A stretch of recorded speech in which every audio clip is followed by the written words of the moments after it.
Good morning and good afternoon, everyone. My name is Sarah Austin, and I'm the founder and CEO of Children First Canada. And it is my great pleasure to welcome you to this very special event on catalytic investments in kids.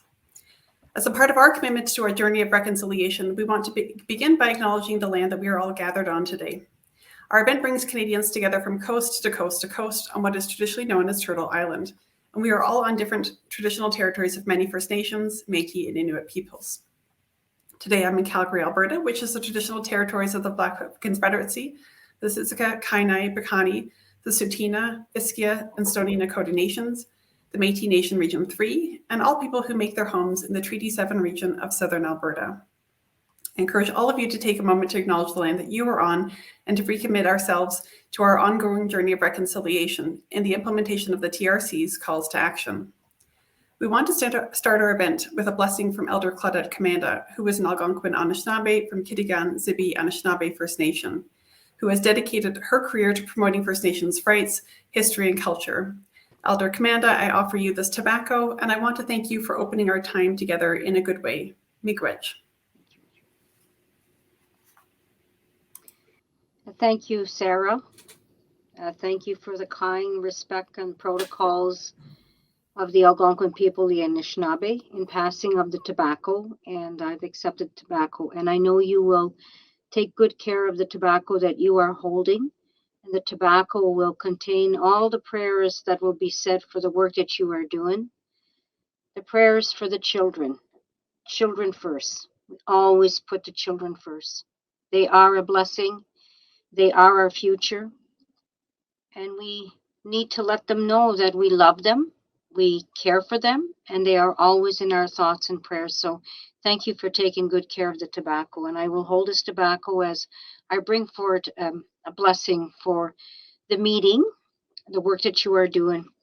And to all the children and the youth that are participating in today's event, I thank you. I thank you for being here. I thank you for your leadership. I thank you for your voice.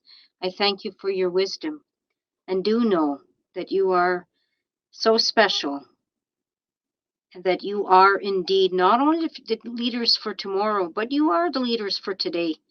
It is said in our way, in our teaching as Anishinaabe, Algonquin people, or First Nations people, the true elders are the children, for the children are closest to our Creator.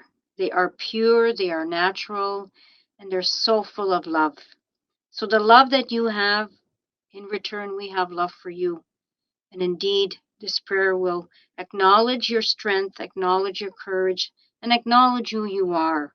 You are an important part of your community, an important part of society, and an important part of the world, and an important part of living each and every day. So chimigwech kibijaye goma nongum. I am bringing greetings and this prayer from the homeland that I am on, which is the homeland of my ancestors, the homeland of my people, the Algonquin and Anishinaabe people. And I say, Pinigen, Pinigen. Bijajig, Migwechka bijayen oma nongum. Kani michkijigun kinun adishnakas kitaganzi bidonjaban. Migwech. I bring greetings on behalf of the Algonquin Nation. I welcome you into the homeland, into my home, and on behalf of my family, my nation, my community, I thank you for being here. I acknowledge the homelands of Indigenous peoples from coast to coast to coast. And as I acknowledge my ancestors who have been here since time immemorial on this traditional lands of the Algonquin people, not just the Kitigan-Zibi community, but beyond the Kitigan-Zibi community and those vast lands that are found in Quebec and Ontario. We have our communities. So on behalf of the Algonquin Nation, those 9 Algonquin nations that are in the province of Quebec, and the 2 Algonquin nations that are found in the province of Ontario, which are Pikwakanon and Waguchish, I bring you greetings. Let us come together with that one mind, one heart, one spirit, and let us lift our voice to the Creator and give thanks to the Creator for bringing us here today, the joy of living. And I thank this organization, Children First Canada. Thank you for the work that you are doing for the children. Abonisha. Thank you. So let us give thanks to the Creator, and we say, Chimigwej Kishimanado Kinakego. Thank you, Creator, for all of your blessings. And I invite each and every one of you to say your prayer, give your thanks in the way that you are comfortable, in the way that you believe. Chimigwej, Jojoiki, Kichimigwej, Mishomis, Jesus, Kichimigwej, Kokomestepikizis. Migwejonje Nibishan, Mishkiki, Metik, Awesisag. Kishiminadoni Buksenda Monje, Nongum, Ashishwabang, Mashkawis Winonje Kakina. Nibuksendam, Zogiedwin, Nibuksendam, Minopumatsuin, Nibuksendam, Chiminotaguzuin.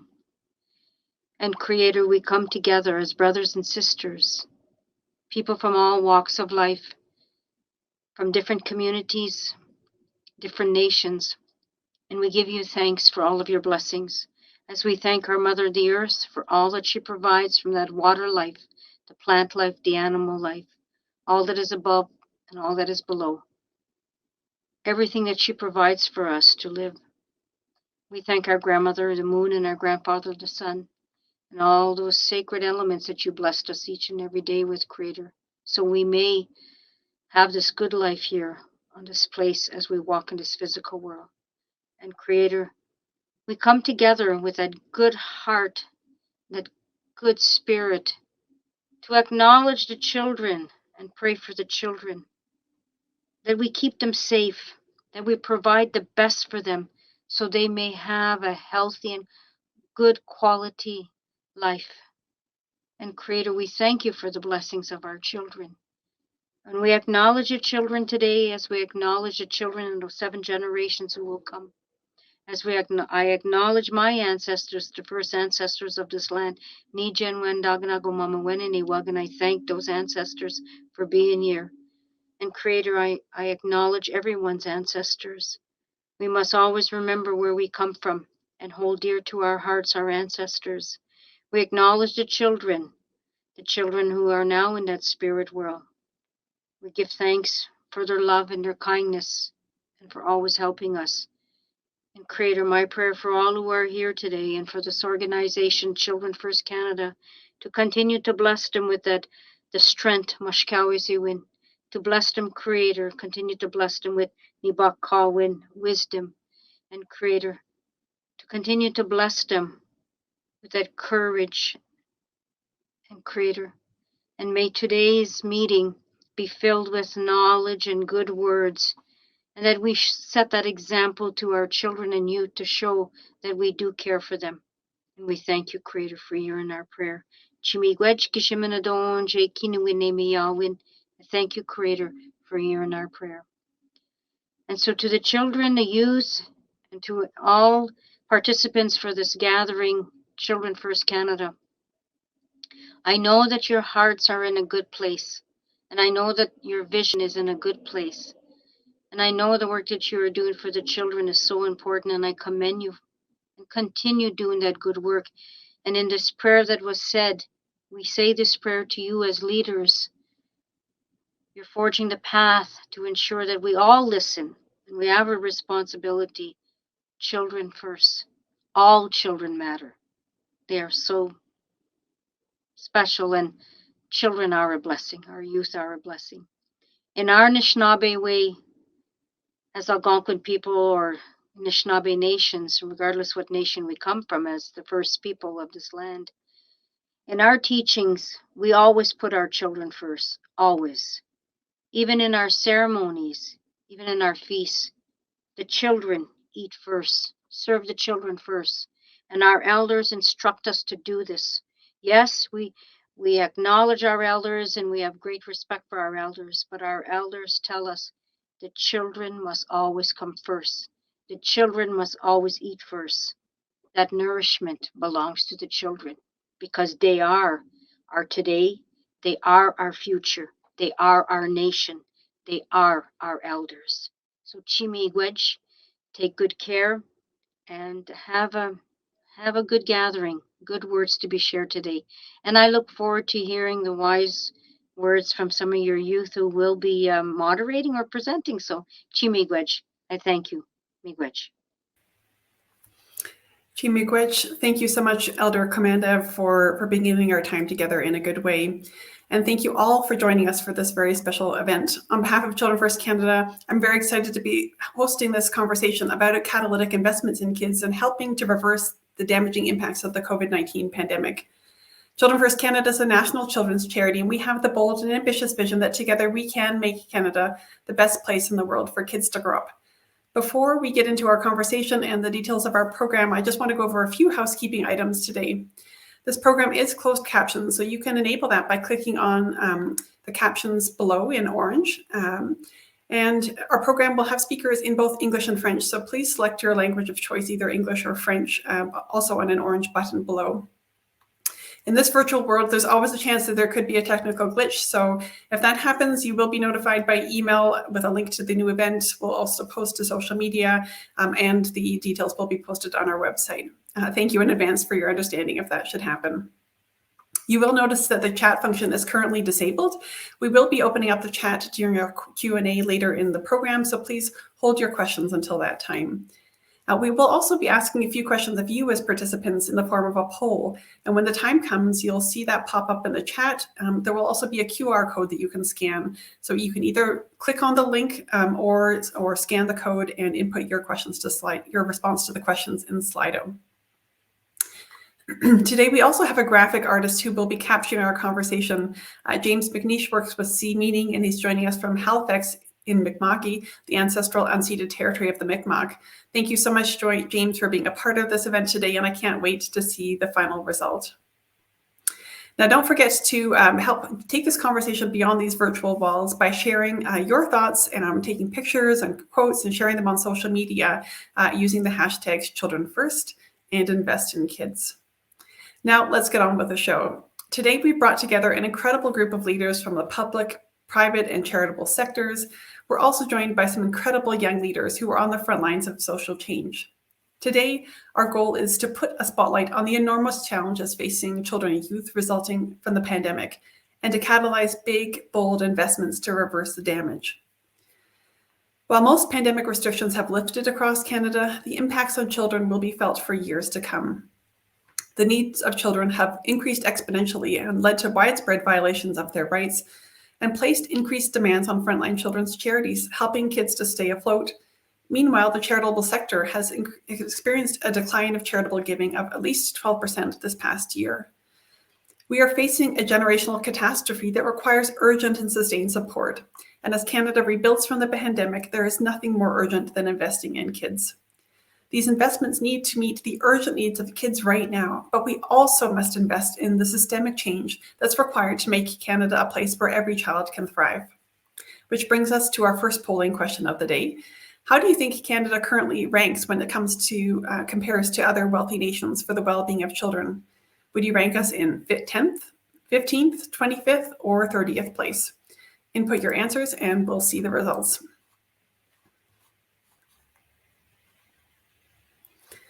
We'll give everybody a moment to either scan the code and just click on the link, and we'll wait for your answers to pop up in a moment.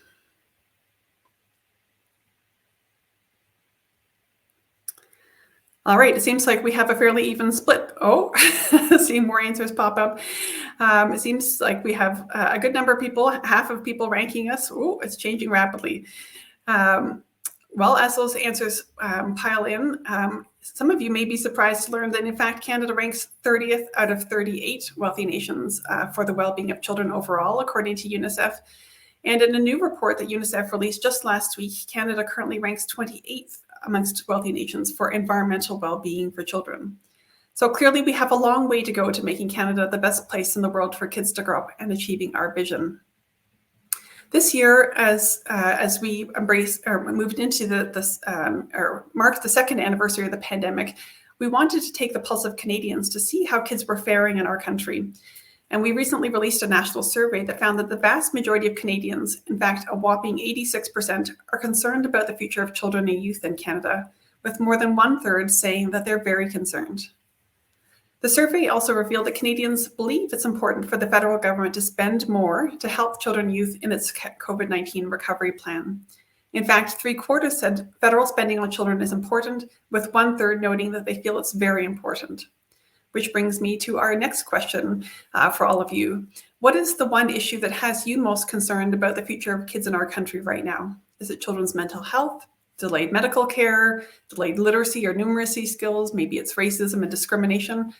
Maybe it's another issue that has you concerned. So go to the link here, input the one issue that is most concerning to you right now, and we're going to see what the crowd here has to say. What are the things that are keeping you up at night and worrying you about the future of kids in Canada right now?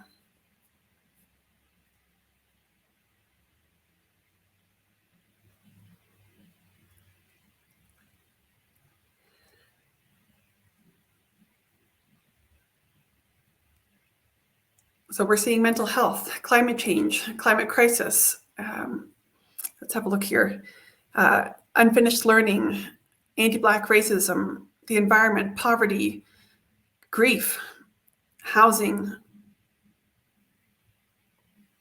learning loss, isolation. These are the things that are worrying children and youth that they've been wrestling with for the past 2 years, but it's also weighing on the hearts and minds of Canadians, whether you are young or young at heart. We share many concerns, and the things that are popping up here on the screen mirror what we have been seeing in our research at Children First Canada, and it mirrors what we are hearing directly from children and youth in the programs that we work with and the young people that we engage with day in and day out. And there's going to be both short and long-term consequences for allowing children to experience these issues and to languish in such a significant way.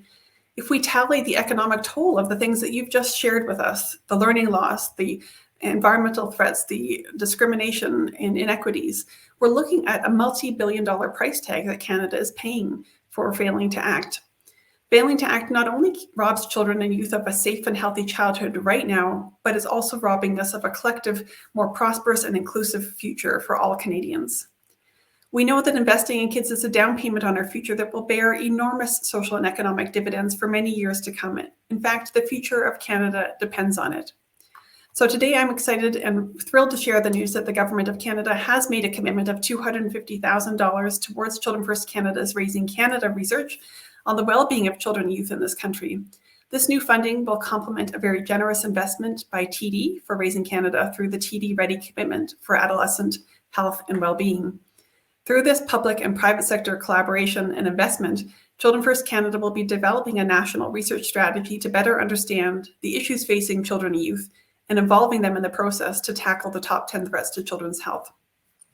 But this is just the beginning. Much, much more is needed. One of the strategies that we have proposed is that the Government of Canada create a catalytic investment fund for children and youth. We've called for an investment of $2 billion over the next 4 years to address the urgent needs that kids have right now, to fund innovative solutions, and to drive systemic change. If you're interested to learn more about the fund, you can read about it on our website. And in the federal budget, there were several very significant investments made for children and youth. So on that note, it's my great pleasure to welcome the Honourable Yara Sachs, the Parliamentary Secretary for Families, Children and Social Development, to share opening remarks. Welcome, Yara.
Hi, Yara. Sorry to interrupt. You're just muted.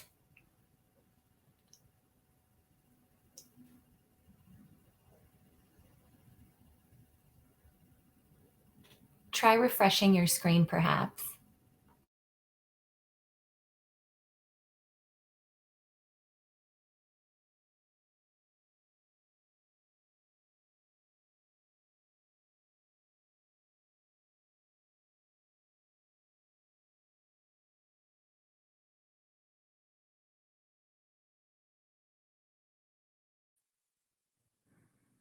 Okay, can we hear me now?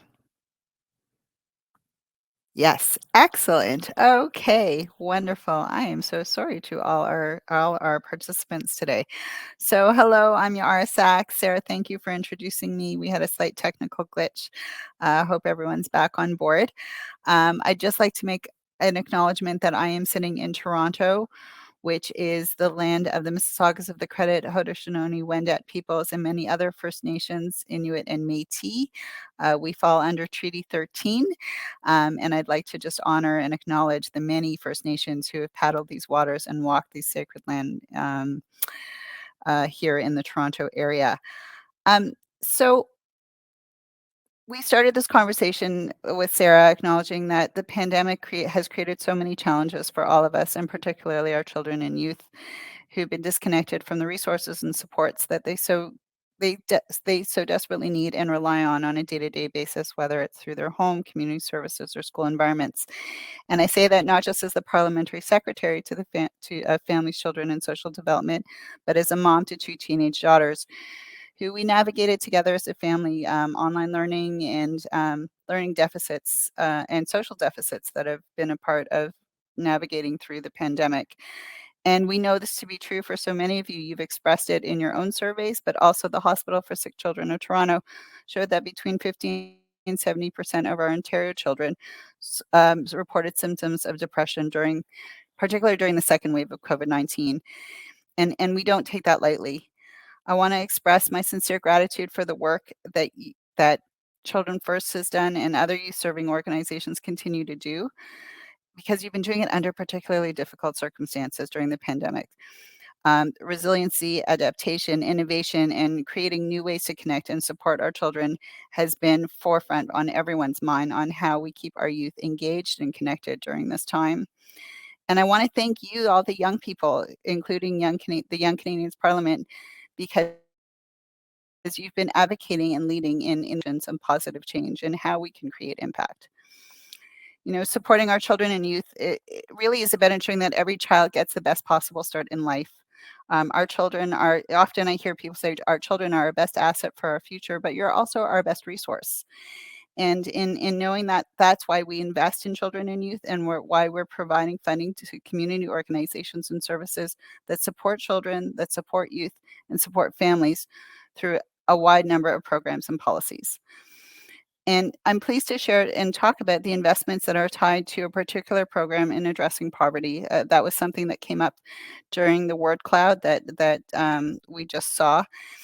And the Opportunity for All report, Canada's first poverty reduction strategy, led us to understand the investments that we needed to make, particularly through the Canada Child Benefit. And that program in itself has made huge strides in addressing the poverty rate amongst children. We've seen a steady decline in poverty amongst children since the program was initiated in 2015. According to Canada's official poverty line, there were approximately 33,000 children living in poverty in Canada in 2020. And we know that number is still too high. But while it's still far too many, take that number and compare it to the 782,000 fewer children that are living, who have been elevated out of poverty relative from 2015 to 2020. So we have more to do, but we are moving forward. And I'm also proud to say that we've been making really strong strides in fulfilling the vision we laid out for early learning and childcare. So as many of you have heard, from coast to coast to coast, over the next 5 years, the Government of Canada is investing $30 billion to invest in a Canada-wide early learning and childcare system with provinces and territories, and also with our Indigenous partners. And the evidence that we've seen from other jurisdictions clearly shows that investing in accessible, high quality, inclusive, and affordable childcare gives children a good start in life and the best start in life to create a generation of young people who are engaged and well prepared as early learners to move forward to be innovators and creators in our Canadian society. And I want to acknowledge Sarah's comments about the role that community services have played in the drop in donations that happened for many organizations during the pandemic. And these community service providers are critical in terms of helping our Canadian communities from coast to coast to coast, and particularly for our children and youth. And that's why we invested in the $400 million budget item in 2021 that created a temporary community service recovery program fund, because we know that this fund will be open to all Canadian charities and nonprofits, including those in the children and those serving the children and youth sector, because we know at this critical time that so many of those community service providers need a leg up as we move forward. So I always say good social policy is good economic policy, and it's really a critical time that we work through the social policy space. We're at a of the gaps that were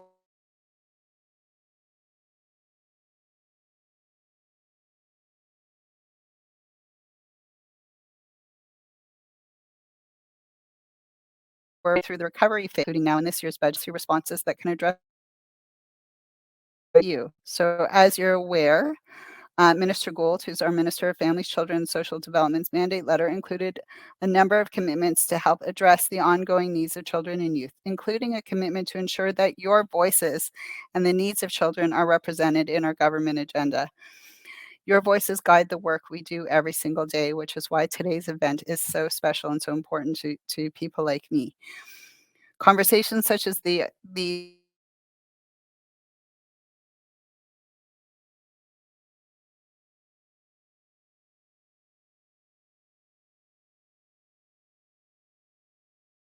dialogue, and I look forward to it. I'm going to pass it back to Sarah now, and I'm excited to hear from all of you today and engage in what should be a really meaningful conversation. Thank you so much, Parliamentary Sachs. We're just so grateful that you could be with us today, and more importantly, we're just grateful for the investment that the federal government is making in prioritizing the needs and voices of children and youth, and joining us in making Canada the best place in the world for kids to grow up. Now it's my pleasure to welcome Katie Taylor, the chair of RBC and chair designate of Sick Kids. She's also a founding member of Children First Canada's Council of Champions. Katie, we're grateful for your passionate commitment to invest in kids, and I'm looking forward to hearing your opening remarks. Welcome, Katie. Good afternoon. I'm so pleased to join you today to bring attention to such an important cause. I remember speaking at the launch of Children First Canada about 5.5 years ago. At that time, I would never have imagined that a pandemic could impact our world and the lives of the children as it did. There were already so many child health and well-being issues to tackle. While some of the world may feel ready to move on from COVID-19, most of us recognize how seriously the last 2 years have and continue to impact the mental, developmental, and physical health of children and youth across Canada. Even before COVID-19, the pediatric healthcare system was already experiencing immense pressures to provide timely access to healthcare services, including surgery, mental health, diagnostic imaging, and so much more. Long wait times for these services not only puts children and youth at risk of long-term health problems, but also impacts the future of our country.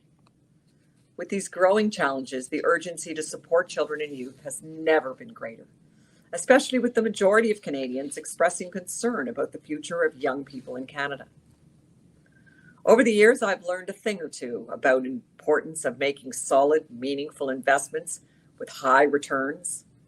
Today's event provides us with the opportunity to strengthen our call to government, private sector, and donors to mobilize and prioritize investments for children and youth, because we all benefit from helping the youngest members of our society thrive. We'll need the leadership and support from all sectors, including policymakers, private business, clinicians, community leaders, educators, parents, and most of all, from the children and youth who are directly impacted. Today, we're very fortunate to hear from members of Children First Canada's Young Canadians Parliament, whose voices play a critical role in identifying these issues and creating meaningful solutions. At Sick Kids, where I'm a member of the board and the chair designate, we recognize the importance of involving children and youth in decisions that impact them through the hospital's Children's Council. This council is a group of patients and siblings who provide their feedback on hospital projects and initiatives to ensure their perspectives are included in the decisions that directly impact their families and their healthcare. Along with listening to and learning from these voices, the work Children's First Canada and the Coalition for a Better Future is helping us understand what we must do to reverse the impacts of the pandemic and change the trajectory of children's health. If we're able to identify and address some of these health problems early in life, we can reduce the economic and social burden on families that then leads to poor long-term educational achievement, less economic success, and social deprivation. By investing in the health of children and youth at the beginning of their lives, we can also reduce the health system costs for caring for them as they grow older. I look forward to working alongside each and every one of you as we advocate for children and youth across Canada and make this country a great place for them to thrive in well into adulthood. Thanks so much, and wishing you a wonderful day. Thank you so much, Katie. It's now my enormous pleasure to welcome members of the Young Canadians Parliament to deliver the grand challenge and lay out their case for investing in 8 million kids in Canada. For those of you who don't know the YCP, it's a growing movement of young people under the age of 18 who want to take action on the issues that matter most to their generation. Through national online forums, the YCP share their views with parliamentarians and speak up and advocate for their rights. This program has been made possible through the generous support of the Government of Canada's Youth Take Charge program, and we're excited to announce that it will be launching into its third year. So be sure to watch out for a new call for applications soon. Now, please join me in welcoming 3 members of the YCP to deliver the grand challenge: 14-year-old Rama Sadiq from Alberta, 15-year-old Lucy Diaz from BC, and 15-year-old Jaden Paquette-Noiseux from Quebec. Welcome.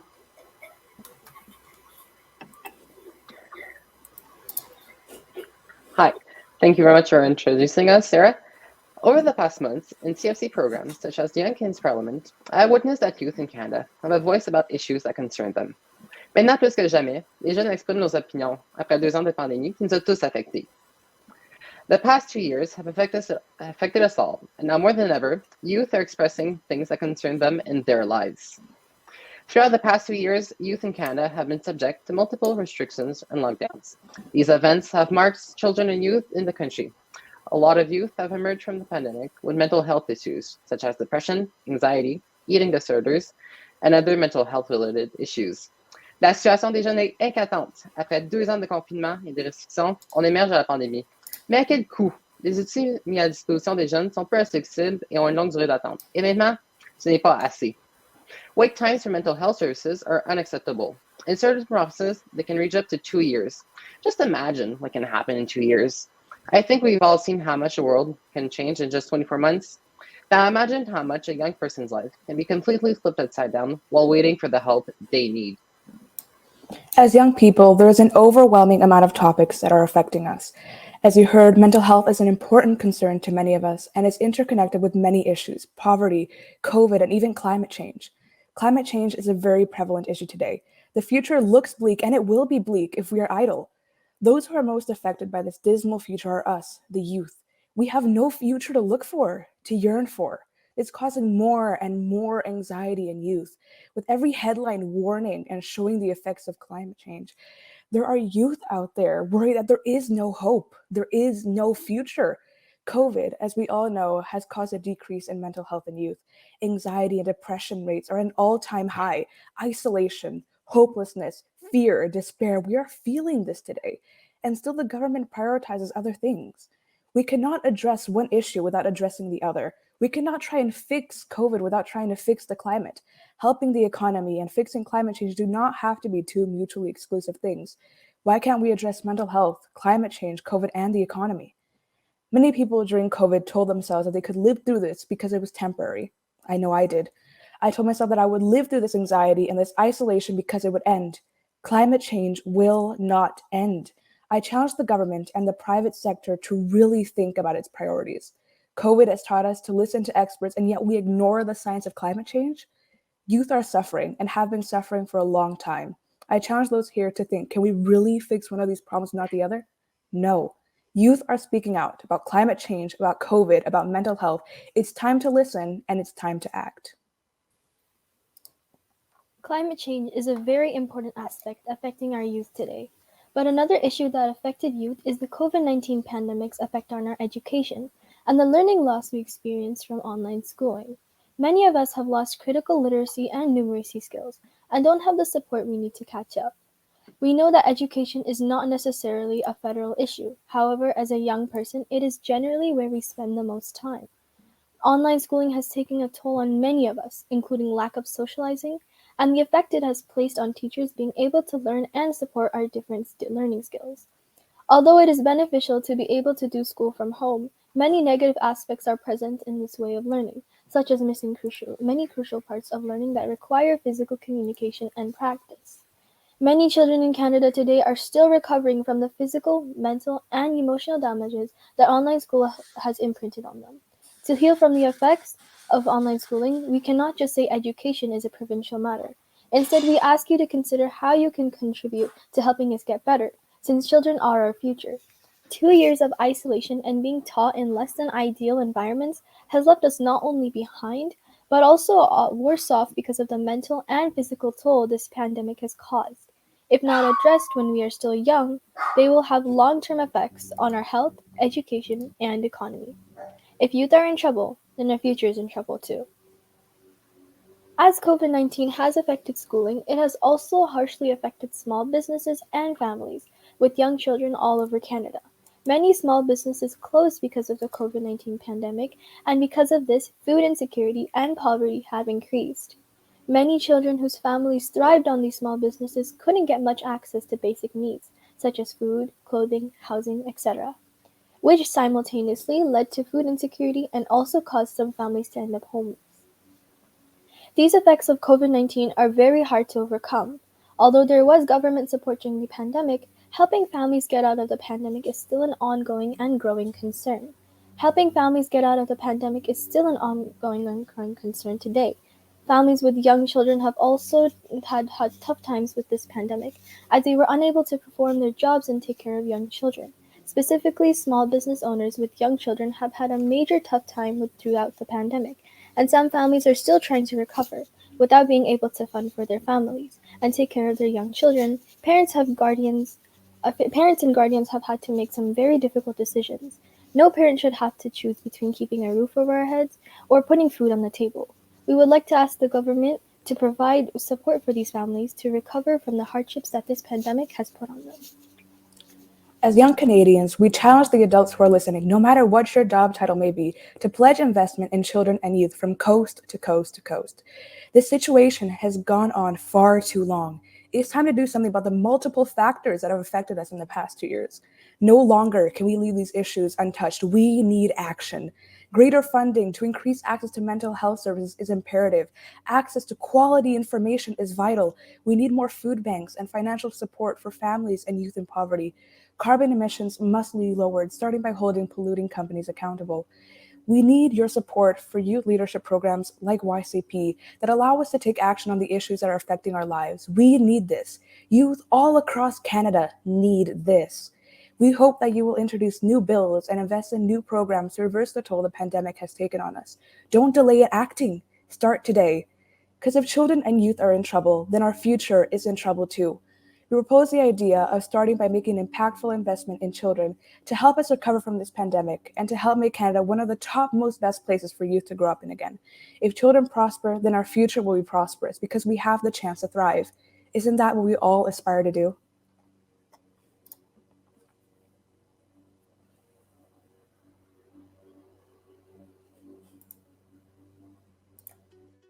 Thank you, Lucy, Rama, and Jaden, for your powerful insights. Next up, we have a captivating fireside chat with the Honorable Lisa Raitt, Vice Chair of Global Investment Banking with CIBC and former federal Conservative Cabinet Minister. Lisa is also co-chair of the Coalition for a Better Future. She will be interviewed by 13-year-old journalist Wyatt Sharp, who is thrilled to add Lisa to his reputable roster of interviewees, including Prime Minister Justin Trudeau and NDP leader Jagmeet Singh. Everybody, please welcome the Honourable Lisa Raitt and Wyatt Sharp.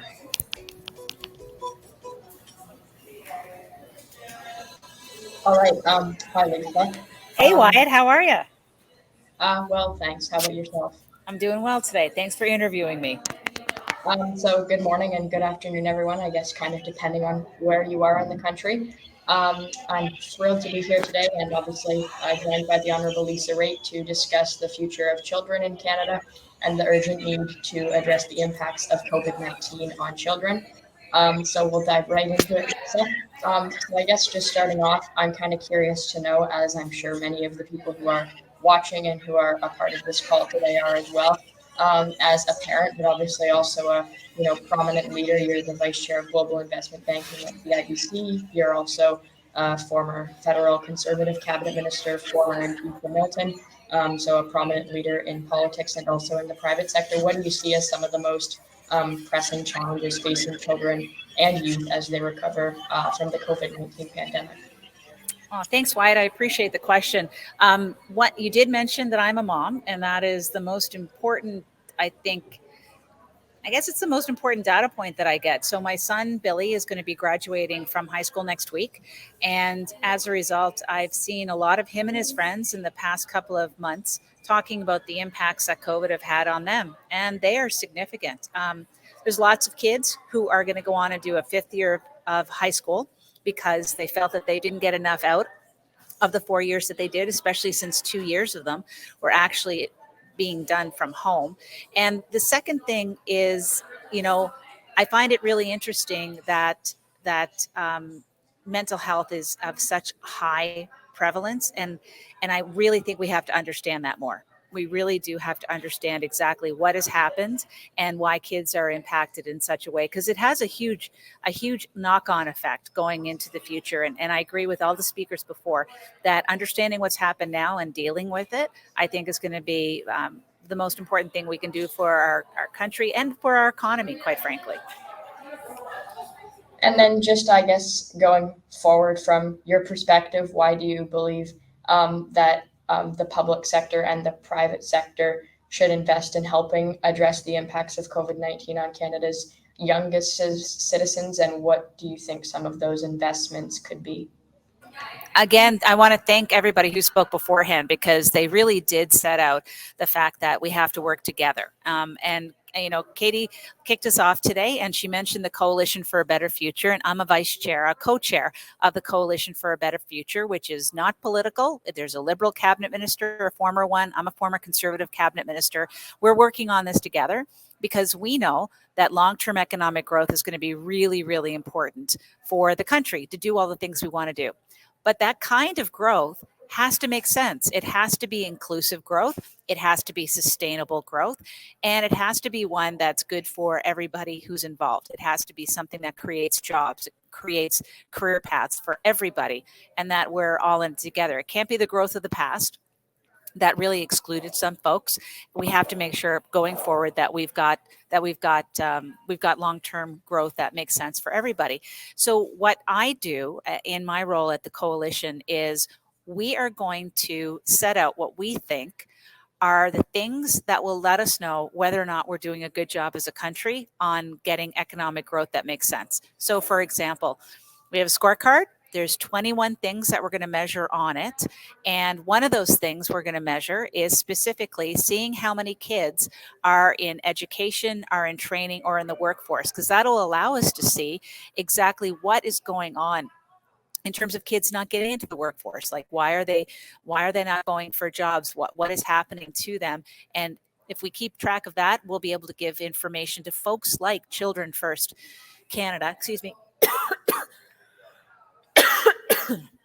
Children First Canada, who then can come up with the ideas on how to go about and make sure that kids are part of economic growth. And you mentioned, just quickly before I go on to the next question, you mentioned some of the various career paths that young people and that the economy is creating for young people. What do you see some of those career paths as being? I think kids could do anything that they want to do. I'm sorry, Wyatt, I just have to cough. I'm having a real hard time here. Okay, now I got it that time. I think kids could do anything that they possibly want to do. And our goal is to make sure that we set out an economy that's attractive to them, an economy that they want to be part of. Because as I was mentioning, my son's friends, what they talk about right now is the fact that they don't see a future for them in Canada and they want to go to the United States because living is affordable there, or more affordable than they think it is here in Canada.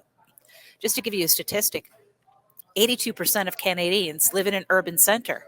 If you look and see what's happening in urban centers right now, cost of housing, cost of heating, cost of food, everything is going up, and it's all really hitting on Canada's youth because they're the ones that are coming out of university with debt. They're the ones coming out at their formative years of jobs where they don't make, they start their scale in terms of salary and they move up as they get older.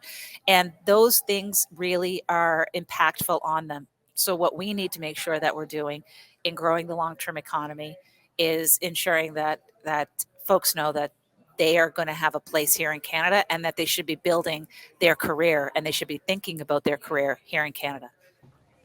And I mean, Sarah mentioned earlier that Children First Canada's national poll was something that revealed that 76% of Canadians support the federal government spending more on children in, its pandemic recovery efforts.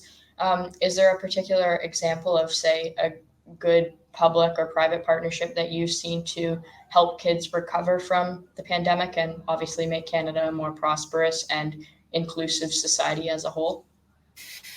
So I would point to a couple of things. I think that the Young Parliament Group is a very important vehicle because we need to make sure that people who make policy and who make decisions understand the issue from the point of view of the people experiencing it. And having that kind of advisory group that have the ability to interact with parliamentarians, and there's parliamentarians on the call right now, and I'm really excited for that because hearing it directly makes a huge difference. And like Wyatt, you're successful because we want to hear from you. We want to know what kind of questions you're asking us because it gives us an idea of what the youth of Canada are concerned about and what they care about.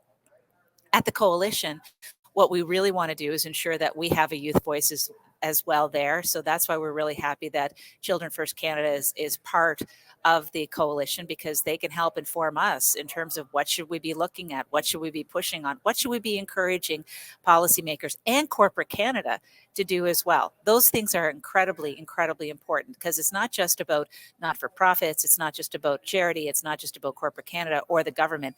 The magic is having it all pull together and everyone recognizing that we have to pull ahead. So whenever I see folks like my company that I work for CIBC, they have placed children and youth at the center of their foundation.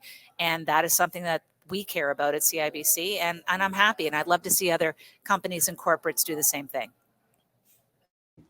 And I mean, I think you kind of have touched on it bit by bit through some of your previous answers, but just perhaps go a little bit more in depth to the way that, CIBC and the Coalition for a Better Future and yourself are using, their and your platform to advocate for kids and advocate for further investments in kids. Well, the first thing that we can do is we have 131 organizations that are with us, and we can say to policymakers, we really think that the announcement you just made today of 250,000 is something that is good for the economy. And should that actually mean that there's going to be more kids who are going into the workforce, into training, staying in Canada, finding their path, then we will be able to say, hey, you know what? Remember when you did this program? This is what ended up happening, because we're going to be the third party who's going to be measuring whether or not these programs are actually working and that we're getting to where we want to be. The other important thing, Wyatt, is why we're all here today, which is to ensure that we're all reminded of this importance, because if an issue isn't on the front burner, it's not being talked about. So important to make sure that we talk about not only long-term growth, but the role youth has in long-term growth and the importance of long-term growth to the youth of Canada. And so just perhaps going based off of that last point that you just mentioned, one of Children First Canada's mottos is that kids represent a quarter of the population, but 100% of the future. So how does the Coalition for a Better Future and yourself plan to measure whether the lives of children and youth in Canada from coast to coast are improving, or whether the lives of children and youth across Canada, the quality of that is going down? Yeah, well, we're going to be measuring poverty. We're going to be measuring what percentage of households have access to broadband, because we all know that's really important for education.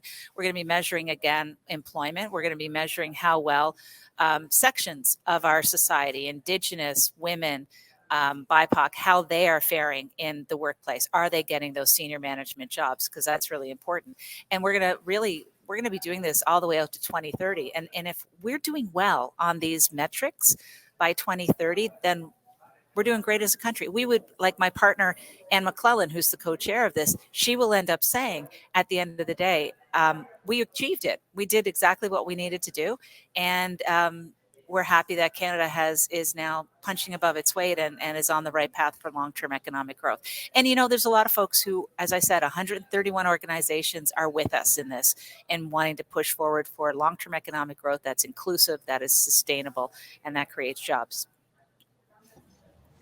And we've talked a little bit about those investments as to what those investments may be in children and youth across Canada, but oftentimes those types of decisions or basically all the time, those decisions are being made by people in government who obviously are not youth, they're older adults, say. So how can we make sure that, youth are actually brought into the decision-making process when deciding about these investments in children and youth? Well, I think the main part is that you use every possibility venue you have to communicate that you want to be part of decision making. I think that's the first part, and use all the advisory committees that have been set up, use the groups that have been set up to make sure that you're communicating the importance. I think that statistic is incredibly important. The kids are the 100% of our future, and that does give you stakes in the game. That allows you to actually be at the table, and you should be at the table, and you should be putting in your points of view. But the other thing I would say is that we all have to work together as a society. So, for example, if I'm at a table, I'm not a youth, you can tell I'm not a youth, I'm a mom. But if I'm at a table, I've learned so much from today's seminar, from today's webinar, from today's announcement, and from you, that I feel confident that I can actually put forward your position when I'm at the tables that I'm at and say, hey, look, don't forget about youth. Don't forget about this. And we got to think about programming that's going to make sense. But from the coalition point of view, I want to make sure that the programs are going to yield results that help us improve the metrics that I talked about before, improves employment, improves broadband, improves poverty, all those things that we really care about that will let us know if we're doing the right thing on the economy.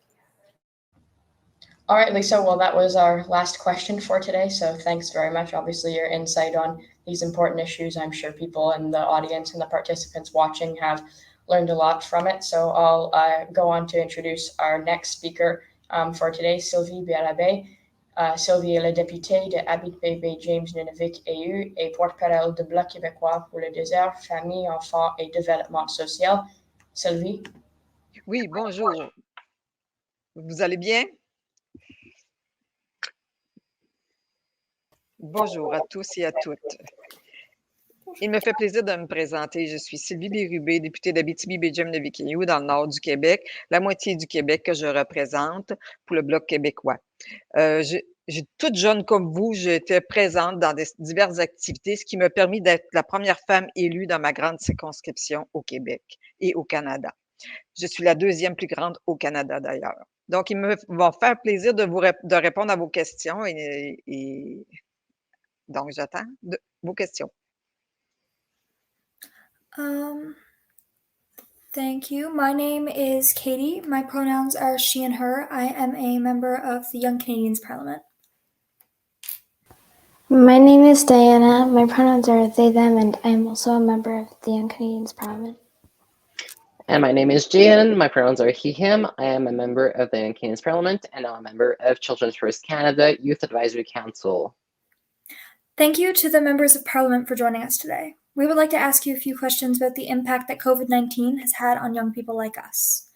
My first question is directed to Parliamentary Secretary Sachs. Due to the COVID-19 pandemic, many young people in Canada have been moved to online learning. This, among other COVID measures, has taken a toll on young people. Our education, as well as our physical and mental health, have suffered. We've become more isolated. Les personnes qui cherchent de l'aide ne peuvent parfois pas y avoir accès parce que les supports n'existent pas, qu'ils ne sont pas assez nombreux ou que les enfants et les jeunes ne sont pas éligibles. What are some things that the federal government could do to increase accessibility to these services and to help young people to get the supports that they need to recover from this pandemic? Donc, vous savez que la santé, c'est d'ailleurs le champ des compétences des provinces. On sait que le fédéral tente d'aider, mais nous, ce qu'on demande, c'est qu'il nous aide davantage pour vous aider au niveau de la santé mentale, au niveau des activités physiques, au niveau de la scolarité, au niveau de la santé. Donc, c'est très important que chaque province a le besoin d'argent, puis afin de vous aider dans tous ces processus-là, on demande que ce soit transféré aux provinces et sans nous faire dicter ce qu'on doit faire avec cet argent-là.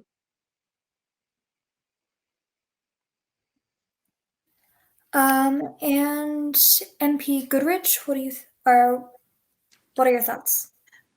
Thank you so much. So I'm also the very first woman to represent my large riding of Fort McMurray Cold Lake, and the youngest person to ever be elected to this space. And your question actually is really relevant. And I think one of the pieces that I think most governments did poorly or didn't do as good as they could have done is that they didn't actually consider children and youth when they were developing the policies when it came to mandates and restrictions to begin with. So if they would have looked at like, how does this impact kids when they were looking at it, maybe we would be in a different spot where the kids wouldn't necessarily need as much mental health support after the fact. And so I think that it's hopefully a good learning lesson for all levels of government. And it doesn't really matter whether it's the federal government, provincial governments, or municipal governments, to really make sure that they are considering the actions and the reactions to those decisions, because every action has an equal and opposite reaction. And I think that if we take into account some of those pieces and know what those negative impacts might be, we might be able to mitigate them in the process. And so, for instance, the province I come from, Alberta, they put forward a children and youth well-being panel to study, like, how does this impact kids? And one of the findings that they had was that they removed all COVID restrictions on children and youth in our province to help alleviate some of those problems. So there's some things that can be done. Thank you so much. MP Gazan, how about you? Thank you so much. And I just want to make mention, it's nice to see my colleagues, Deputy Berube, Goodrich, and Parliamentary Secretary Sachs. I also wanted to commend Rama, Lucy, and Jaden for your panel before. Certainly very perceptive, and certainly Parliamentary Secretary Sachs and former MP Lisa Raitt. I heard the panel loud and clear in terms of, children and mental health, very clear. Climate change, top of the list, poverty, issues of poverty, and certainly the impacts on mental health. But what came clear to me, listening to young people, and I know we often talk about young people being the leaders of tomorrow, I say you're wrong. They are leaders of today, leading the fight on things like climate change and human rights. That we need to listen to youth. We need to listen to children of youth, because all the decisions we are making impact you directly, not just in the future, but now. One of the reasons I put forward a bill, Bill C-232 in the last parliament, to recognize a clean, health, and safe environment as a human right. We are one of the few, there's over 100 countries in the world that recognize this human right. Canada still fails to do so. Canada still fails to do so, and in the process continues to make decisions that are impacting the environment. Poverty is another key issue. I represent a riding where 28.4% of the children live in poverty. That is unacceptable. I put forward a bill in this last parliament in support of a guaranteed livable basic income, Bill C-2223. Senator Kim Pate on the Senate side has also put forward the same bill with the exact same wording, Bill S-233, in support of a guaranteed livable basic income for all, for those that do not have it, in addition to current and future government supports. There is no reason why anybody, particularly children in this and youth in this country, should live in poverty. We need to change that aggressively. We know that poverty, if we're talking about mental health, also in addition to the climate emergency, has serious impacts on mental health and the overall health of families. And as a former educator, I know the importance of socialization for students in the classroom.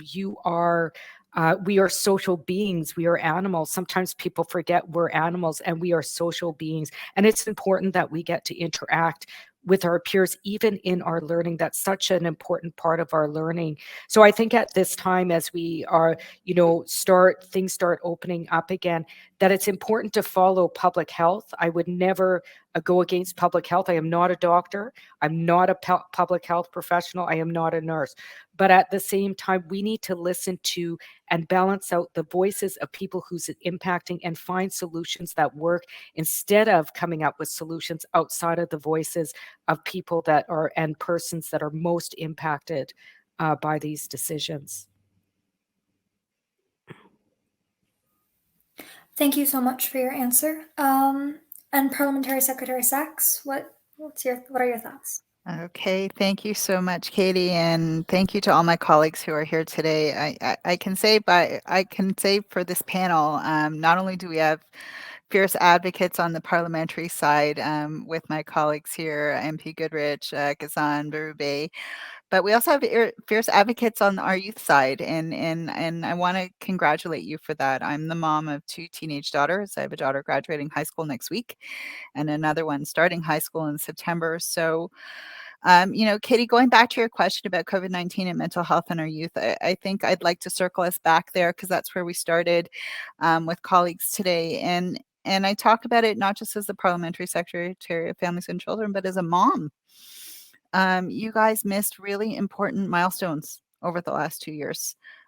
Key interactions with peers, of life-changing moments that shape who you are and the voices that you hold in your social spaces, but also in these public spaces that we have. And I think having this conversation right now is so important, because the mental health talks about all the things that you're talking about, whether it's climate change, climate anxiety is a big topic in our house, housing, food insecurity. All of these things contribute to our mental health, and we can't forget that. Leah's so right. We are human beings are meant to be together. We are not meant to be in isolation.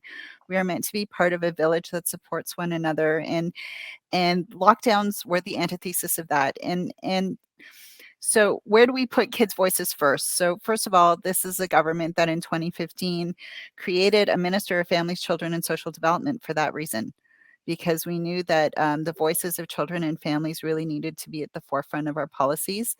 And the mandate letters of both Minister Gould and Minister Ian highlight the importance of putting children's voices at the forefront of our policymaking. So we're here to listen. We've been mandated to listen, and in forums like this, and also in the great recommendations that you guys put forward each and every time through the Youth Parliament and through CFC. But what did we do during the pandemic? First was Kids Help Phone.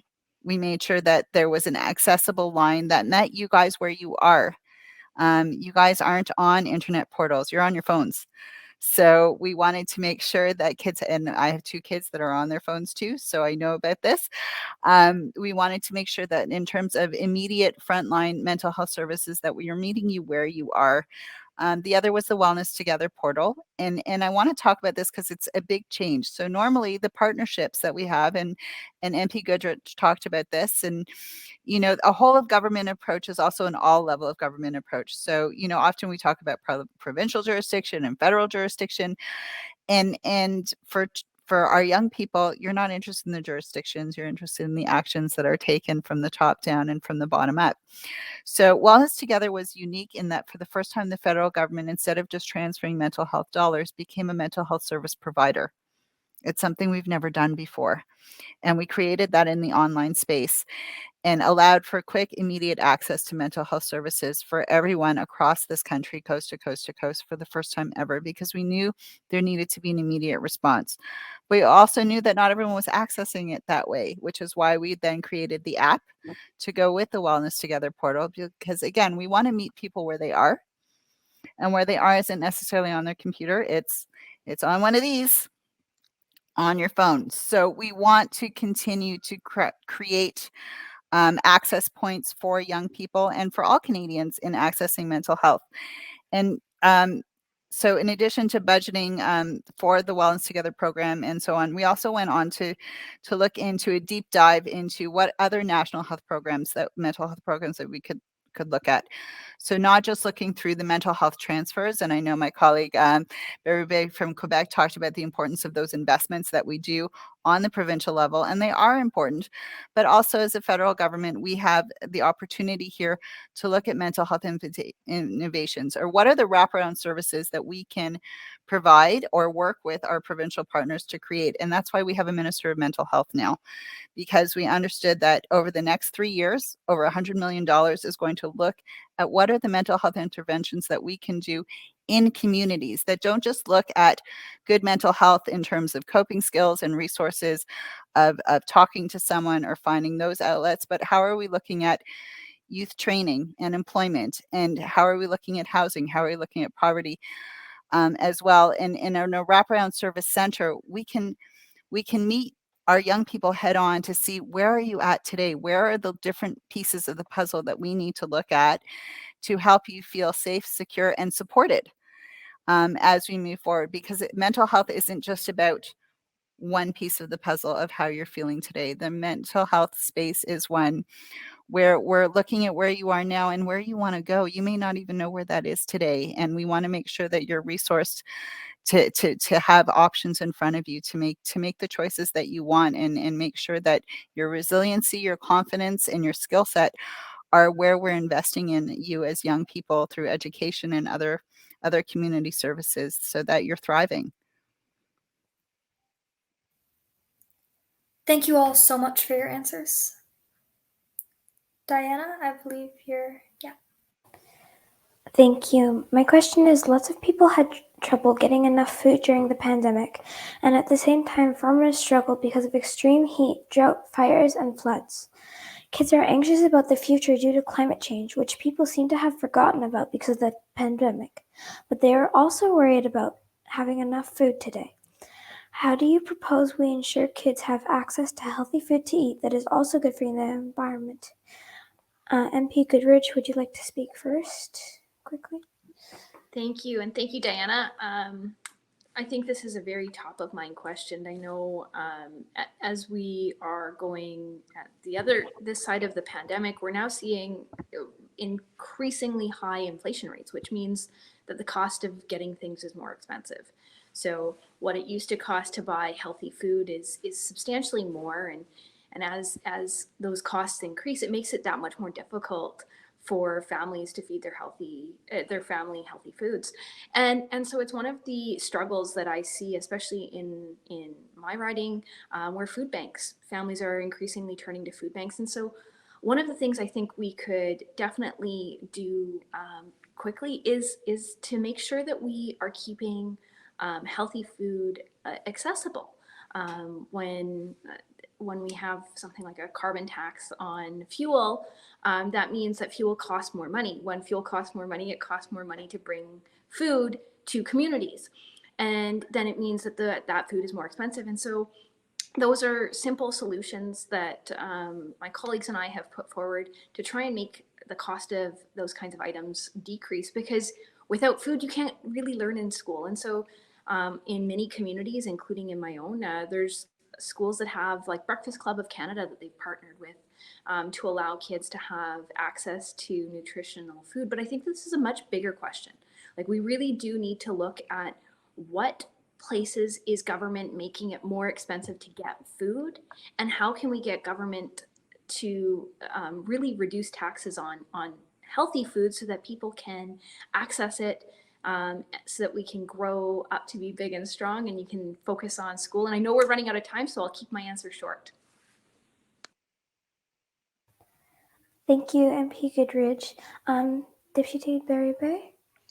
Oui, écoutez, c'est important que les enfants, même au niveau scolaire et même avec leurs parents, qu'il y ait du support au niveau des programmes fédéraux. Donc, on sait qu'au niveau scolaire, c'est très important que les déjeuners soient gratuits pour les enfants, qu'il y ait un programme spécial. Et donc, on demande vraiment au programme qu'il y ait un programme national d'alimentation pour tous les enfants, en souciant certainement des aliments qui soient sains et bons pour l'environnement aussi. Donc, on sait fort bien que pendant la pandémie, vous avez vécu une période assez difficile, vous, en tant que jeunesse et jeune. Pendant 2 ans, vous avez été isolés, vous n'avez pas eu de sport non plus, vous n'avez pas rencontré vos amis, donc vous étiez dans un noyau familial seulement. Vous avez franchi une grande étape dans votre vie. Je pense que vous allez être capable dans l'avenir de franchir de grandes étapes pour être capable d'aménager votre fonctionnement dans votre vie d'adulte aussi. Donc, je trouve ça important aussi que le gouvernement devrait s'assurer de répondre aux besoins en matière d'insécurité alimentaire. Vous savez, je faisais partie d'un comité des affaires autochtones parce que dans ma circonscription, il y a beaucoup de communautés autochtones et il y a beaucoup d'enfants aussi. Donc, quand on parle d'insécurité alimentaire aussi avec les changements climatiques, il faut en tenir compte.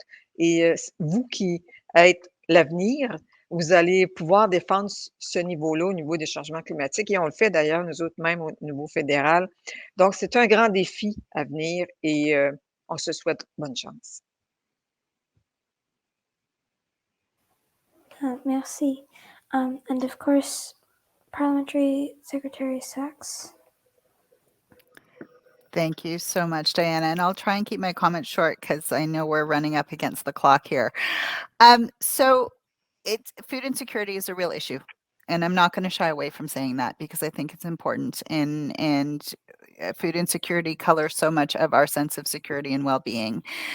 But we want to also look at where other resources are coming into Canadian families to ensure that they have access. So the CCB, for example, provides $25 billion to over 3.5 million families, and it's linked to inflation. And it's a tax-free benefit. So we know that families are getting funds to support basic needs and food needs at home. But in addition to that, the early learning childcare program is cutting fees for families. So on average, we'll see families receiving in provinces like Ontario, the dollars back in pockets is almost $6,000 a year by some estimates. So we know that we are finding other levers, as many as we can, to make sure that there's affordability for Canadian families and particularly how it impacts our children and our youth. But when we talk about food at schools, Minister Gould is working with the Minister of Agriculture to make sure that we have a national food program in schools across this country. And it's something we're working on now to be rolled out in the coming years, because we know that a good start starts at school in a food program. So that, again, we're meeting kids where they are, meeting you each morning with good nutrition and good food, because your day should start that way, because it'll make a difference in how you learn and how you succeed. So it's part of a food policy that we're looking at. And as I mentioned earlier, when we look at mental health and all of those pieces, it includes food security, it includes housing, it includes all those pieces that will make you young, strong, and as young people, strong and resilient and successful.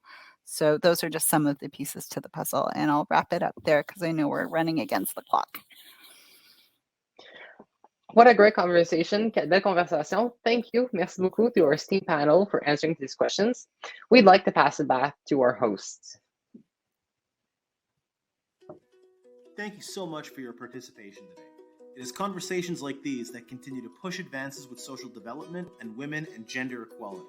We have a special note to Raitt, founder and CEO of Virtual Gurus, one of 50 changemakers by the Report on Business and Startup Canada's Indigenous Entrepreneur of the Year on just this topic. Over to you, Bobby.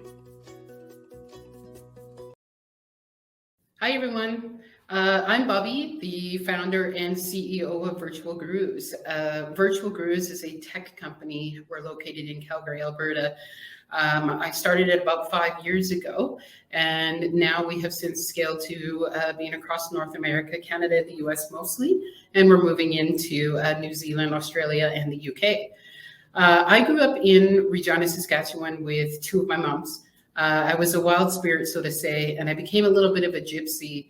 I explored the world and I just wanted to see where I fit in. I didn't find my footing. I didn't know what I was going to do with my life. And I eventually settled into Calgary, where I had a pretty good oil and gas job. But then the recession hit and I was laid off just like everybody else out here. I applied for office jobs, which is my background. And unfortunately, nobody was hiring me because of the way that I looked. I don't necessarily dress in a full-on suit style. And being an Indigenous woman, I've struggled finding work. I needed money, so I started advertising myself out as a virtual assistant, and eventually I needed to hire more VAs to help me with my clients, and then that's where Virtual Gurus began. I was in my late 30s and I knew I didn't want other people to face the same barriers that I had. So that became my purpose, was to create a company where people of diverse backgrounds, we like to call ourselves misfits, could come together to succeed regardless of how we looked, what we believed, or who we loved as people. I managed to attract some interest from mentors who wanted to see me succeed. But imagine if I had those mentors all those years ago, or if I'd seen people who were like me that I could have looked up to as role models. I think I would have had a better idea of where I fit in. The continued impact of generalization and trauma isn't going away. So we need to find the way to build confidence in diverse and underrepresented youth. We need to build support around them to help them see beyond traditional barriers and create opportunities for them to achieve beyond their wildest dreams. We want a world where there are more people like me, so that one day we don't have to talk about inclusive futures, because it just is. So thank you so much, and I hope you all enjoy the day. Thank you, Bobby, for that powerful reminder of the importance of offering children and youth diverse role models and opening up pathways to future success. Now it's your chance as participants to have your say. We want to know how you plan to make big, bold investments in kids and help them recover from the pandemic. Take a moment to think about it, and we're going to open up a box where you can pledge what you will do to make a catalytic investment in kids. Your pledge will be compiled by our graphic illustrator, James, and you'll get to see the outcome at the very end. Next up, we have a fantastic panel discussion that will be moderated by Alex Munter, who is the CEO of CHEO, and he's a member of Children First Canada's Council of Champions. Welcome, Alex. Well, thank you, and hello from Ottawa, Canada's capital, here on the unceded territory of the Algonquin Anishinaabe people. My name is Alex Munter. I'm the CEO here at CHEO, the Pediatric Health and Research Center of Canada's capital. And of course, we've had a front row seat here on the impact of the pandemic on children's health. And after over 2 years of a pandemic, we are deeply concerned in the children's health world about learning loss, about the impacts on children's development, their physical and mental health as a consequence of the pandemic. And children's hospitals teamed up last year with Children's First Canada to declare a code pink and call on the federal and provincial governments to take the actions required to really address kids' needs as a consequence of the pandemic. Here in Ontario, for example, where I know the stats best, as a result of the pandemic, kids now wait longer than adults for surgery, for diagnostic procedures, for outpatient mental health care, for rehabilitation services, really across the whole continuum of care. And we know, of course, every day matters in the life of a child. And so we need governments to act, and we need communities to respond. And so that's what we're going to spend the next few minutes talking about. I did want to, speaking of philanthropy, I did want to acknowledge that the Thistle Down Foundation here based here in Ottawa, founded by the CEO of Shopify, Toby Lutke, and his spouse, Fiona McKean. And they contributed $2 million to every single children's hospital from St. John's all the way through to Vancouver, really to help deal with some of these pandemic pressures. So thank you to them. And now we've got 4 guests joining us.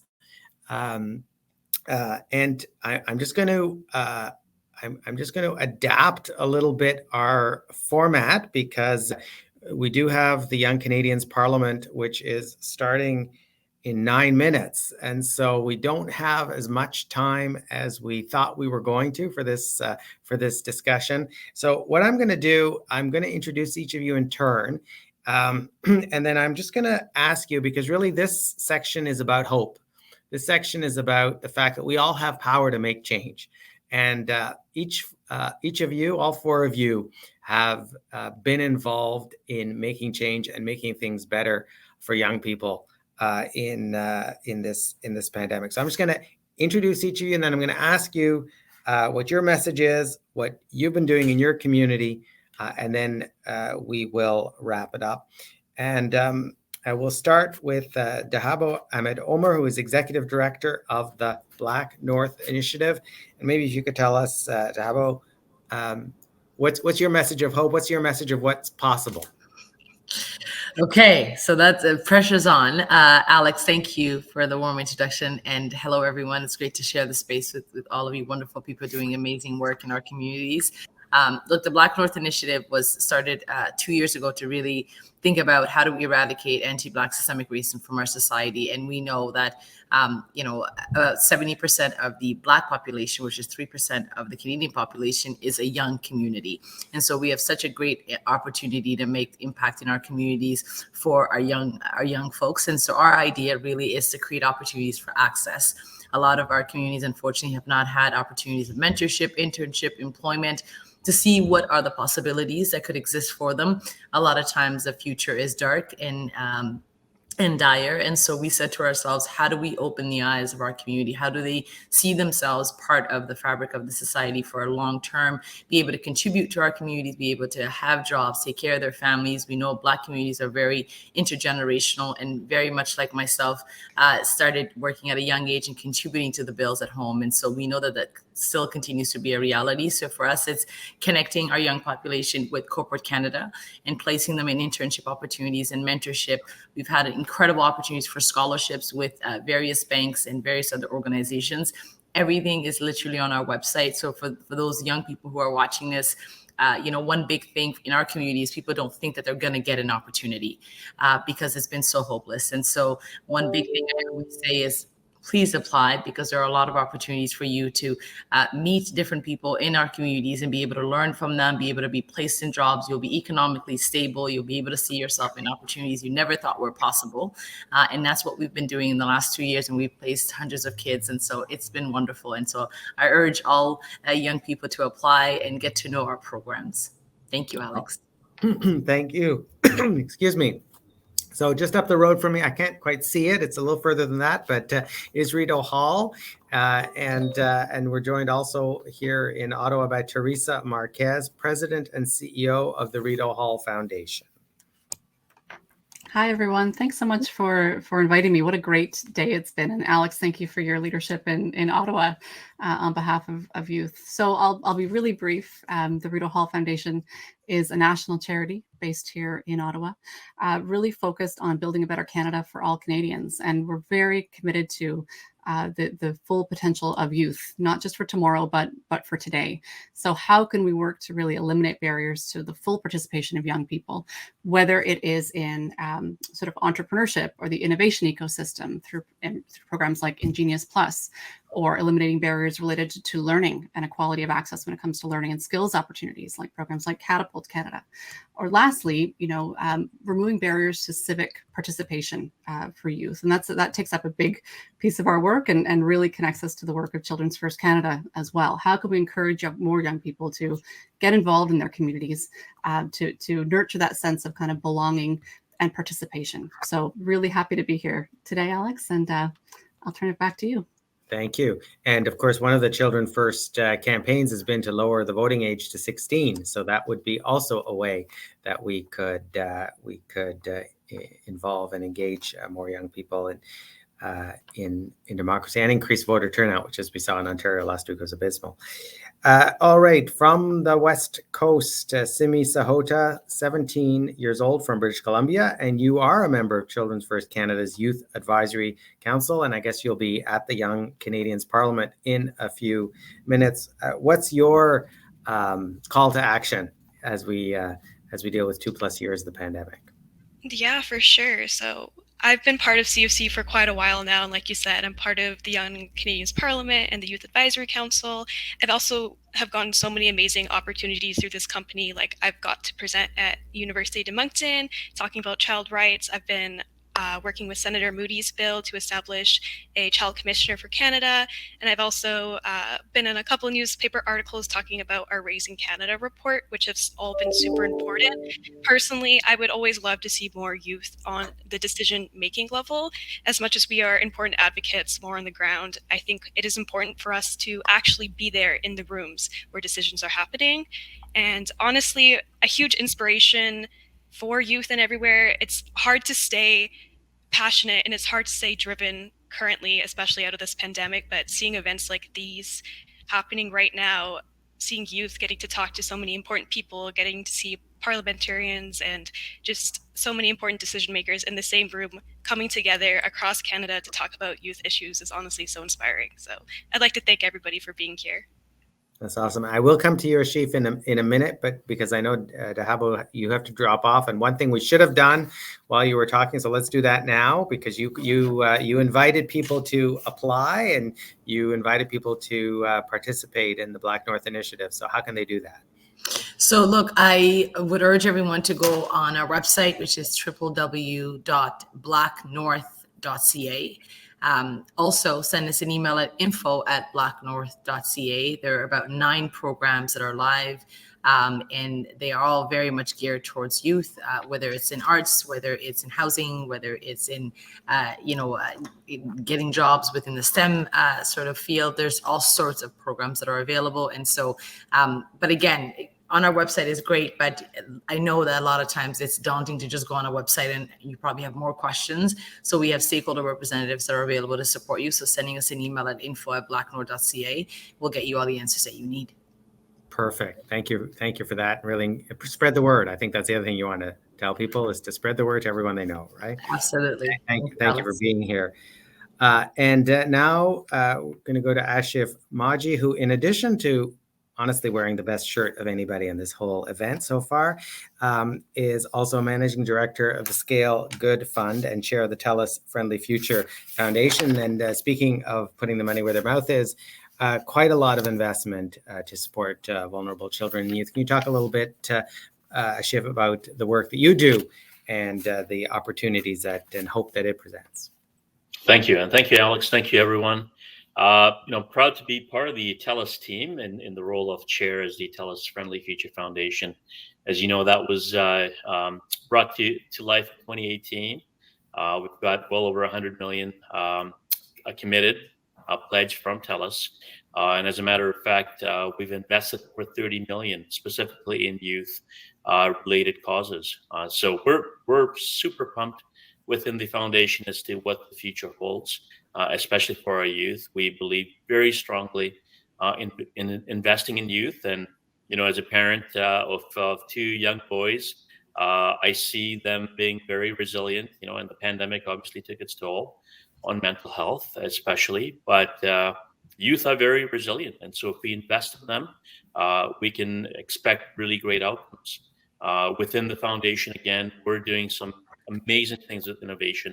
We've launched an innovation challenge to look at moonshot projects. So, how can we really move the needle in different areas, whether it's, mental health, addictions, and so forth. So we're really excited. We're going to poll the world. We're going to bring in innovators from around the world and really try and solve some of these big, hairy issues that we have, not just in Canada, but beyond. So that's from the Friendly Future Foundation. My other hat with the Managing Director for Scale Good Again, it's a social impact VC fund. I'm an investor. I've got over 110 investments. As a venture capitalist, I know how to make money, but I feel really good when I can make money and have a social impact. And so that is really the focus of the fund, is to making sure we can invest in that. Our first investment was in a company with 3 young female founders, and they're tackling online hatred and cyberbullying. So great initiative. Again, strongly believe in the youth. So I'll pass it over to you, Alex. That's great. Thank you. That's so much exciting work happening there. Teresa, I know that the Rideau Hall Foundation has been prioritizing investments in children through the Catapult initiative. And in particular, you've had some interesting research on the impact of learning loss, of kids being out of school. Can you tell us a little bit about that and what story that really tells? For sure. As I said, I mean, we're really concerned about, eliminating barriers for young people to be full participants in their communities, whether that's in civic engagement, entrepreneurship, or access to learning and skills. But we really wanted to get a better sense of how young people were actually feeling to inform what we do. So we partnered with Abacus Data on a national public opinion survey of young people around how engaged they felt in their communities and what barriers to sort of service and volunteerism might be. We found that throughout the pandemic, more than 55% of young people are saying it's very difficult to connect with their community. Almost 70% aren't volunteering, for instance, because the cost of volunteering is too prohibitive. 3/4 of young people believe it's important to be involved in their community, but they aren't involved in sort of working on something that's making their community a better place. So we know that cost, time, and just knowing how and where and when to access opportunities are key barriers. We worry about sort of the ripple effects of statistics like that. So we took our learning kind of journey one step further and undertook a project with the Samara Center for Democracy to learn about sort of how young people are thinking around civic engagement in the context of the pandemic. So it's probably not surprising to anyone sort of in this call or this room, but our study found that youth are feeling largely ignored by political and sort of decision-making processes. So I think coming out of the pandemic, or I don't know if we can say coming out of, but as we move into this next phase of life, I think we do have sort of a once in a generation opportunity to really revitalize our democracy by solidifying youth engagement today. I think that doing so will have long-term kind of ripple effects towards youth belonging, connection to community, and ultimately mental health. So really quickly, our work with the Samara Center uncovered kind of 3 main sort of takeaways. 1, we need to invest more in digital media literacy. Youth are no exception in terms of, we're all turning towards social media these days more than we were before. And youth are engaging in social media towards civic ends. So how can we help to prepare young people to engage with intentionality and in healthy ways online? Secondly, what if we moved away from sort of cultivating sort of individual leaders and focus more on engaging youth in their communities, thinking about networks, neighborhoods, sort of the overall collective. So shifting from individual achievement towards community. I think that piece alone might have really significant sort of ripple effects towards the fabric of our country and towards how young people are feeling today. And lastly, combining civic education with hands-on learning, really just to give young people the sense of how practically to engage in their community, how government works at all levels, and how they can be part of decision-making processes. So we're working through these recommendations, and all the research is found online, and I'd welcome folks to check it out as well at our site. At the Rideau Hall Foundation site. Yeah. That's super. And so the right thing to do, of course, at an event like this is to give youth the last word. And so the last word to you, Simi, wow, your generation, pandemic, technological change, war in Ukraine, climate change, and so that, that earns labels put on by, clever media people, generation lockdown, generation angst.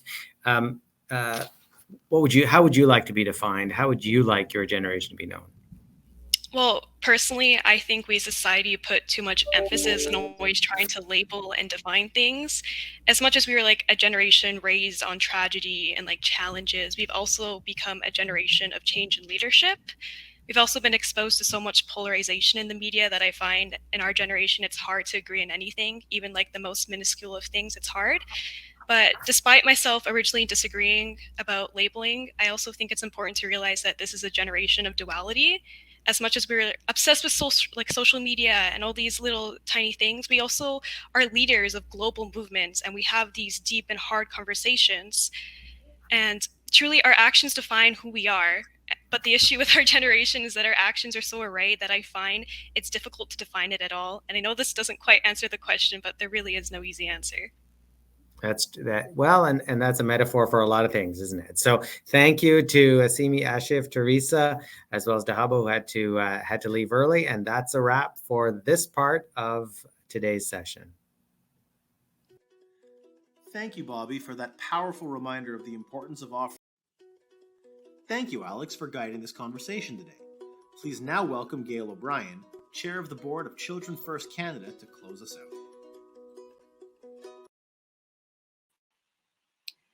Good afternoon, everyone, and thank you all for being here. This has been an incredibly inspiring conversation today by all of you. Thank you all for being a part of it.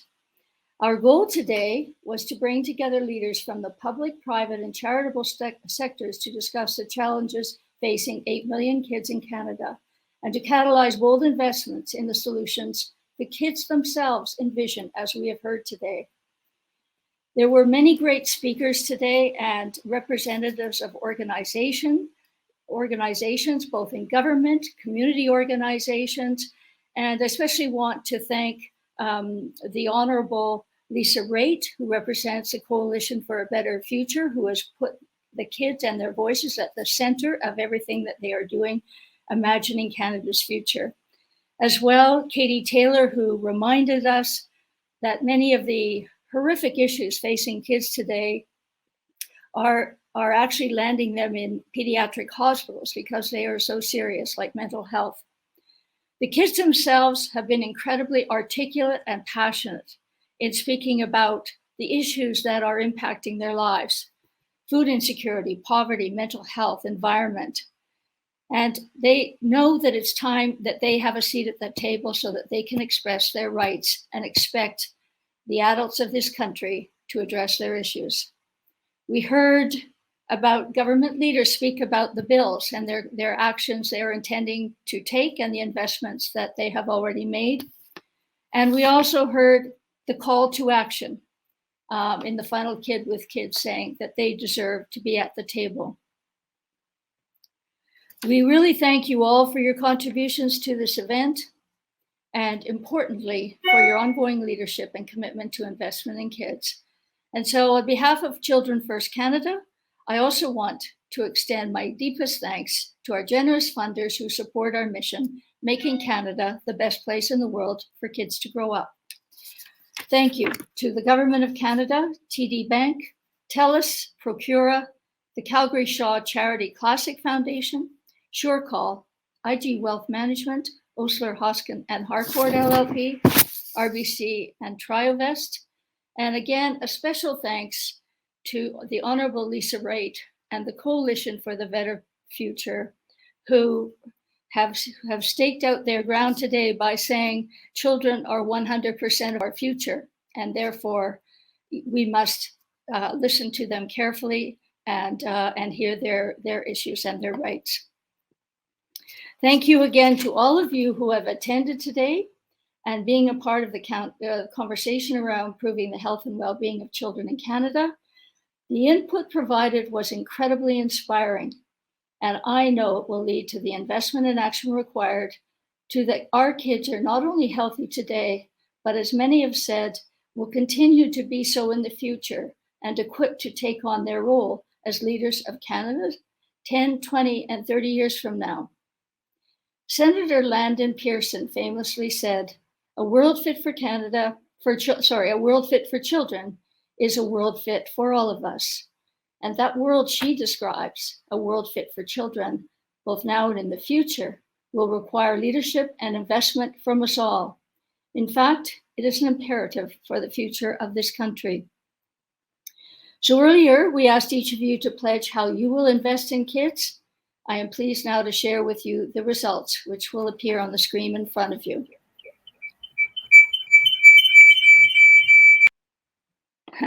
Well, I hope you'll have a chance to see them later, but in the interest of time, I would also ask all of you here today to join our mission and challenge others to invest in kids, because it's only through your support and its ripple effect throughout Canada that the issues facing Canada's kids will be known and action taken.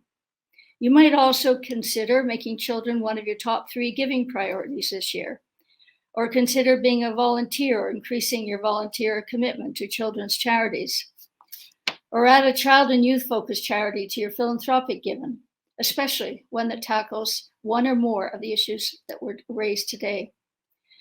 So finally, to learn more, go to childrenfirstcanada.org for our newsletter, updates, and invitations to future events. Also, you can follow us on Twitter, Facebook, Instagram, and LinkedIn. And now, to end the program, I am so proud to invite Megan Jacques, Chair of Children First Canada's Youth Advisory Council. Megan is 18 years old and lives in Quebec. She was recently named Canada's Pandemic Inspiring Hero for her efforts to champion the mental health of youth and children in Canada. And also, as a member of our Young Canadians Parliament, she works alongside young leaders all across this country to improve the society in which we all live.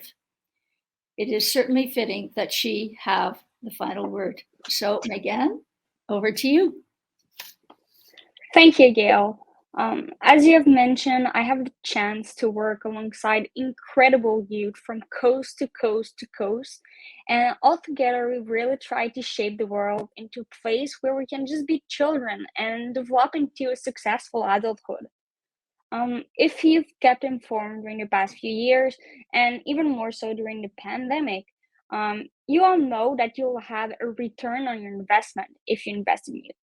Investing in kids right now pays big dividends, but not only now, but well into the future. This call to invest in us is not just another great initiative. I can really assure you that the benefits are even greater than you can probably fathom, because when we're given the chance, youth really tend to rise to the occasion.